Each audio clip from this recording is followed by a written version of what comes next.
भागलपुर आत्मा द्वारा आयोजित 3 दिवसीय किसान मेला का शुभारंभ कल विधिवत तरीके से होगा। संभावना जताई जा रही है कि भागलपुर के जिलाधिकारी भी इस कार्यक्रम में शामिल होंगे और दीप प्रज्वलित करके इस मेला का उद्घाटन करेंगे। लेकिन ये मेला किस ओर बढ़ावा देती है, आज इस वीडियो में हम आपको बताने जाएंगे। दरअसल मेले के कैप्शंस में जब आप कृषि कार्यालय के परिसर में प्रवेश करेंगे तो वही परिसर में आत्मा का कार्यालय भी है और वहीं पर मेला लगा हुआ है। तो जब मुख्य द्वार पर आप जाएंगे तो देखेंगे कि किसान मेला, उद्यान शाह पशु प्रदर्शनी। जाहिर सी बात है कि किसानों की बात यहाँ पर होगी, किसानों के आय के बढ़ावा देने को लेकर की बात होगी और कृषि के क्षेत्र में जो संबद्ध रोजगार सृजन कैसे हो उस विषय पर यहाँ पर मंथन होगा। तो इसके लिए पूरे भागलपुर और आसपास के जो किसान हैं वो सब लोग अपने अपने प्रोडक्ट के साथ इस मेला में प्रदर्शनी करेंगे और अपने एडवांटेज को एक्सप्लोर करेंगे। आने वाले लोगों को, किसान भाइयों को बताएंगे कि आपके फसलों को मजबूत कैसे किया जाए और फसलें अगर मजबूत हो जाती है तो आपकी आमदनी कैसे बढ़ी जाए। तो आज इस वीडियो में हम एक खास बिंदु पर चर्चा करने जा रहे हैं कि अभी चूँकि अंतर्राष्ट्रीय स्तर पर मौसम में अनियमितताएँ देखी जाती है, पर्यावरण का जो इस तरह से असंतुलन हुआ है यहाँ पर व्यवहार, उसे किसान भाई कहीं ना कहीं पूरी तरह से मर्माहत है। इसलिए अंतर्राष्ट्रीय स्तर पर कई तरह के फसलों का इसमें खोज और रिसर्च हो रहा है कि जलवायु अनुकूल फसलें कैसे हो। मुख्यतः आप देखेंगे कि भागलपुर और आसपास के क्षेत्रों में धान, गेहूं और मक्का की फसलें होती है, लेकिन किसान जब मौसम की मार झेलते हैं तो उसकी फसलें बर्बाद हो जाती है। कभी कभी किसान आपको कहते हुए ये सुनाई देंगे कि हमारी गेहूं की फसलें उतनी अच्छी नहीं हुई जितनी होनी चाहिए थी, धान की फसलों का पैदावार उतना अच्छा नहीं हुआ जितना होना चाहिए था।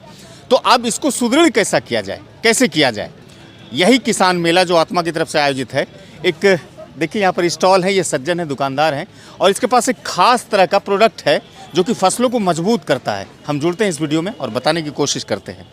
ये जो लगाए हैं यूरी एक्टिवेटर, ये क्या चीज़ें हैं, पहले नाम बताइए आप। मेरा नाम दीपू कुमार है और ये मैं यूरी एक्टिवेटर का स्टॉल लगाया हुआ हूँ। यूरी एक्टिवेटर यूरिया में मौजूद नाइट्रोजन को एक्टिव करता है, कहने का मतलब सक्रिय बनाता है और उसको जैसे बोलता है ना कि ज़्यादा इफेक्टिव बनाता है और मिट्टी में जो मौजूद फास्फोरस को घुलाता है, जिसकी वजह से क्या है कि पौधों को पूरा संतुलित आहार मिल पाता है या पोषण मिल पाता है।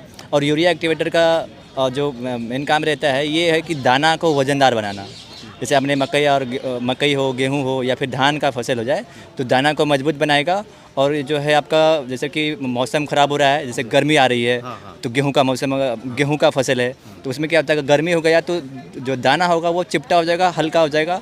तो इसके इस्तेमाल से क्या होता है कि नमी जो मिट्टी में और पौधों में बरकरार रहती है। इसके वजह से दाना जो होता है वो चिपटा नहीं होता बल्कि अच्छा मोटा मोटा दाना होता है, वज़न आता है दाने में। और ये जो यूरिया एक्टिवेटर है प्रोटीन जो फॉर्मेशन के रेट को बढ़ाता है और प्रोटीन जो पौधों में जैसे बोलते हैं कि अब बढ़िया हमारा हेल्दी दाना होगा तो प्रोटीन को ही बढ़ाता है, क्योंकि अल्टीमेट यूरिया से बनना है प्रोटीन। तो ये जो है ये गेहूं में भी डाला जा सकता है, फसल में सर, सभी में। हाँ सर, इसका जो है जो एप्लीकेशन होता है ये 5 से 10 केजी प्रति एकड़ का ये इस्तेमाल होता है सर। और इसका इस्तेमाल आप शुरू से लेकर के जैसे मिट्टी बना रहे हैं उस टाइम से लेकर के आखिरी पानी तक कर सकते हैं। ये 100% वाटर सॉल्युबल है और इसका जो आप इस्तेमाल करेंगे यूरिया में अच्छे से मिक्स कर देंगे इसको, क्योंकि जितना यूरिया में ये मिक्स होगा उतना ज़्यादा ये इफेक्टिव हो जाएगा किसी भी नाइट्रोजनस फर्टिलाइजर। इवन आप जो है आपका DAP में और आपका अमोनियम सल्फेट और आपका जो यूज़ करते हैं यहाँ पे NPK, जहाँ भी नाइट्रोजन का इस्तेमाल हुआ है वहाँ इसका इस्तेमाल करते हैं। ये गवर्नमेंट की तरफ से इसको फंड भी मिला है। जैसे कि मैं आपको देना चाहूँगा, ये जो है बिहार एग्रीकल्चर कॉलेज और ministry of agriculture and farmer welfare government of India की तरफ से इसको मतलब कि फंड मिला है।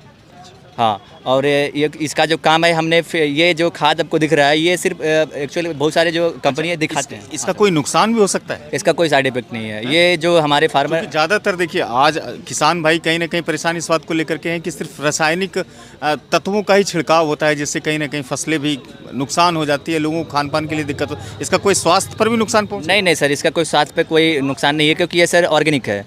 और ये हाँ सर, ये बना है आपका। एक पैकेट का कितना कीमत है?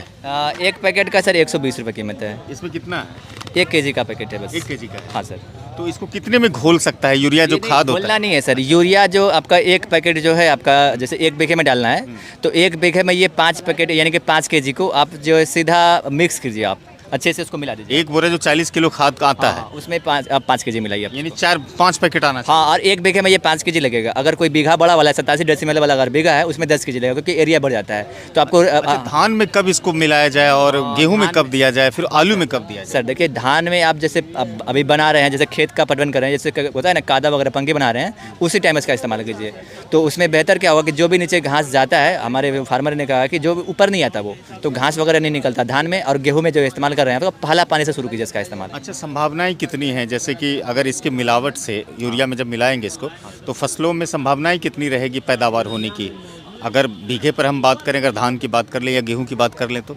सर ये इसमें जैसे कि संभावनाएं बोल रहे हैं कि इसमें जो उपज जो बढ़ता है इसका, ये आपको 15 से 20% उपज आपका बढ़ जाएगा। क्योंकि जैसे गेहूं में सामान्य रूप से पैदा होता है। हाँ, नॉर्मली जो पैदा होता है उससे, क्योंकि ये मौसम की मार को झेलता है ये सर।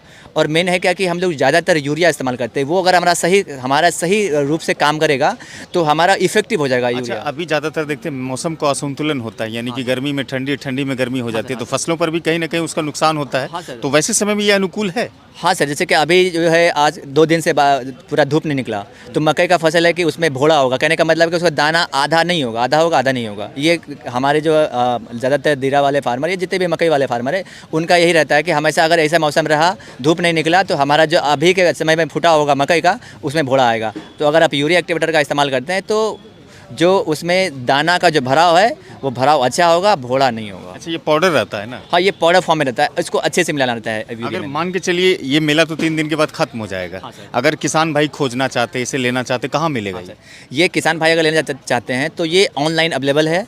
और आप हमें ऑनलाइन कहाँ पर? अमेजन पर, हाँ, फ्लिपकार्ट नहीं, ये इंडिया मार्ट पे अवेलेबल है। और आप हमें कॉल भी कर सकते हैं, हम आपको पूरा सर्विस देंगे, ऑल इंडिया सर्विस है इसका इसमें। हाँ सर, आपको हम देंगे इसको। आप कहाँ से आए?